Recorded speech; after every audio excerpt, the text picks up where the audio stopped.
दादा नेमकी काय घटना घडली आहे आणि तुमची मागणी काय आहे?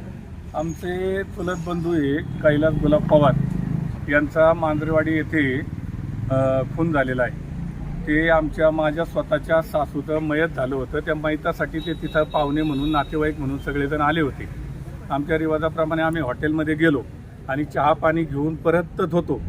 तेवढ्यात मागं ही भांडणं झाली आणि भांडणं एवढी टोकाला जाईल याची काही कल्पना नव्हती. परंतु एवढा मोठा आघात झाला तो त्याची लहान लहान मुलं आहेत, एकदम लहान लहान मुलं. कोणत्याही प्रकारचे त्यांचं असं वैयक्तिक काही दुश्मनी किंवा काही याच्या माध्यमातून त्यांनी केलं आहे का काय ते सांगता येणार नाही.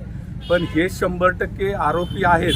हे आम्हाला 100% डिपार्टमेंटनी पकडावं अशी आमची डिपार्टमेंटला 100% विनंती आहे. कारण आमचा समाज एक थोडासा छोटासा गरीब समाज आहे आणि आमच्या समाजात जर असे घाणेरडे कृत्य करणारी लोक जर असतील तर त्यांचा आम्हाला उपयोग नाही. आम्हाला फक्त कायद्याने न्याय मिळावा एवढी आमची 100% समाजाच्या वतीने कुटुंबाच्या वतीने हल्ला करताना कोणी पाहिले? तिथं बाकीची लोक होती त्या ठिकाणी. फक्त मी थोडासा नेमका अगोदर आलो होतो. माझी सासू एक्सपायर झाली ना, त्यामुळे मला ते थांबता आलं नाही. दादा या हल्ल्याचं कारण काय असू शकतं नेमकं? हल्ल्याचं कशावरनं कारण झालंय? आता तरी अस्पष्ट आहे. कारण की त्यांची किरकोळ मागं काही त्यांची कुरबूर झाली असेल, पण वैयक्तिक ठोस असं फार मोठं काही कारण नव्हतं. फक्त त्यांचा तो पेशा म्हणून त्यांनी हे कृत्य केलेला. हल्ला कशाने केला?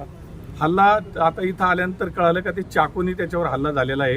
इथं छातीत एक वार आहे, इथं खवाट्याला डाव्या खवाट्याला फार मोठा. हो, कंपल्सरी. कारण त्यांच्याकडे आता आम्हाला कळालं आणि त्यांचा पाठलाग केला तिथल्या मांजरवाडीच्या ग्रामस्थांनी. तर त्यांच्याकडे एक पिस्तूल होतं म्हणले, त्यामुळे ती लोक सुद्धा मागं पळाली. काय नाव होती त्यांची नक्की? त्यांचं तो एक सुनील पवार म्हणून आहे आणि त्याचे 2 बंधू होते. पूर्ण नाव काय? सुनील मारुती पवार असं त्यांचं पूर्ण नाव आहे. गाव ते केंदूरला राहतात. त्यांचा व्यवसाय काय? त्यांचा व्यवसाय लोहार काम करणारीच आहेत मंडळी. तिकडे गुंडगिरी करतात का? म्हणजे आता आम्ही ऐकून आहे का त्यांना ती तो छंद आहे 100% गुंडगिरी करायचा. बरेचसे त्यांच्या नावावर इथं पोलीस स्टेशनला कंप्लेंट पण आहे. ज्यांचा खून झाला त्यांचं वय, नाव आणि ज्यांचा खून झालाय त्यांचं नाव आहे कैलास गुलाब पवार. वय 38-39 वर्षाच्या दरम्यानचं वय आहे. त्यांचा व्यवसाय काय होता? त्यांचा व्यवसाय लोहारकाम आणि मशीनचा व्यापार होता. लहान लहान 2 मुलं, एक मुलगी आहे, पत्नी आहे, आई वडील आहे, एक भाऊ आहे त्यांच्या मागं. पण त्यांच्या कुटुंबावर फार मोठं दुःख. घटना किती वाजता कुठं घडली? घटना साधारणतः 1-1:30च्या दरम्यान तिथं घडली असेल. 1-1:30च्या दरम्यान तिथं म्हणजे मांजरवाडीला?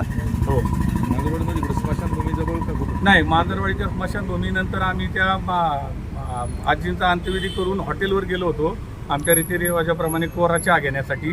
तिथं चहा घेतला, बरेचसे पाहुणे रिटर्न निघाले होते. मागं ही घटना घडली. नारायणगाव पोलिसांकडनं कशा स्वरूपाचं सहकार्य तुम्हाला लाभतंय? नारायणगाव पोलिसांकडनं आतापर्यंत तर 100% थोडंसं आम्हाला कॉपरेटिव्ह सहकार्य मिळालेलं आहे. आणि आमची पोलिसांना पुन्हा पुन्हा विनंतीची मागणी का त्या आरोपींना लवकरात लवकर ताब्यात घेण्यात यावं.